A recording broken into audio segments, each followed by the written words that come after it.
Today we're going to be creating this cam design as the fourth part in the model creation assignment. And the first thing I want you to do in Inventor, once you get it open, is make sure you're still in your project that you've been saving these parts in. Make sure you've logged into your Google Drive folder and that the project that you saved on your Google Drive folder is selected.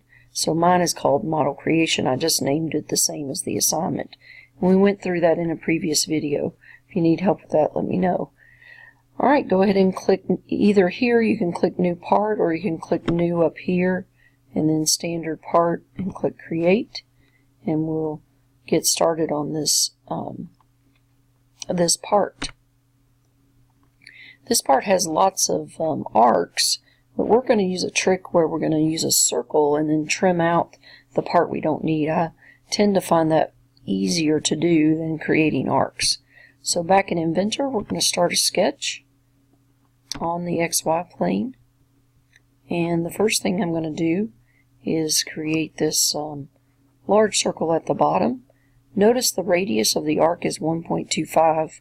But since I'm going to use a circle, I need the diameter because that's the way Inventor does circles, is it does it by dimensions it by its diameter. So I'm going to go ahead and click my circle tool, click on the origin, and I know that diameter is twice the radius, so I want to do 1.25 times 2, which is 2.5. And it's a fairly big circle. We can zoom out and see that. And then I'm going to make the circle up at the top. The radius is 0.5, and again I'm going to double that because I'm making a circle. So back in Inventor, I'm going to use my circle tool again, and I'm going to go ahead and pan down a little bit, use my circle, and make that 0.5 times 2, which is 1 inch. The next thing I'm going to do is make sure that these circles are 1.75 inches apart. So from the center point of the top circle to the center point of the bottom circle should be 1.75 inches. So back in Inventor, we're going to click the Dimension tool, and from the center point of this circle to the center point of that circle, and then drag out, and it's 1.75, and hit Enter. Now I'm going to draw lines connecting the two circles.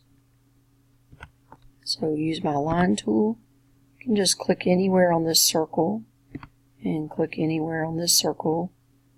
We'll fix that in a minute if they're not connected. And again, do the same thing on the other side. So to make sure those are connected, we're going to use a tool called the tangency tool.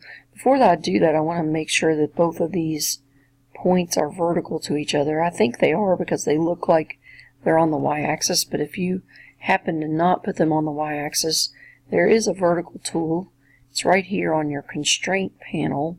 We're going to learn a lot more about these later, but these are called geometric constraints. So this one right here is the vertical constraint. So I'm going to click that and just click my two center points and just make sure that those are vertical. Now I'm going to use another constraint called tangent.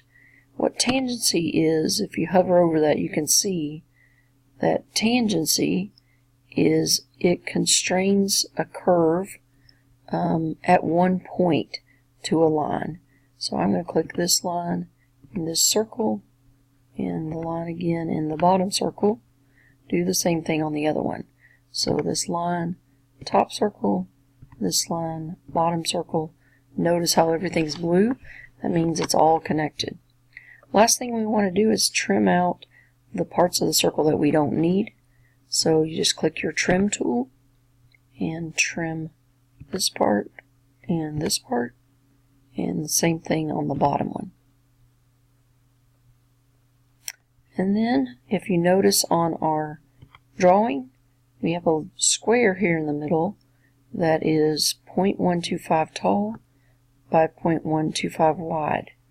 So we're going to draw that You can draw just a normal rectangle, but if you use the drop down menu, there's a rectangle that you can draw using a center point. And since I want the center point of the square and the center point of this arc to be the same, that's the tool I'm going to use. So click the down arrow under rectangle and then use the 2-point center. So I'm going to click this same center point. Notice how I got a green dot. So click and drag, and I want it to be 0.125, and then use the tab key, 0.125, and hit enter. Now I've got the outline of my cam drawn, and I'll hit finish sketch, click finish sketch, click the home button so I can see the whole thing.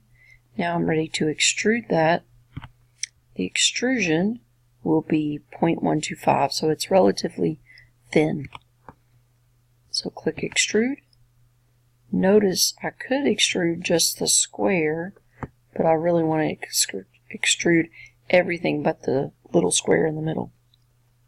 So I'll click that, and it's too big right now, so I'm going to change that to 0.125.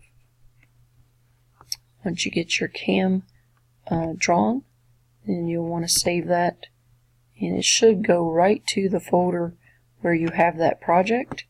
And so this is the cam part 4, and click save, and take a screenshot of that, and then let me know how you design that. Was that the additive method or the subtractive method?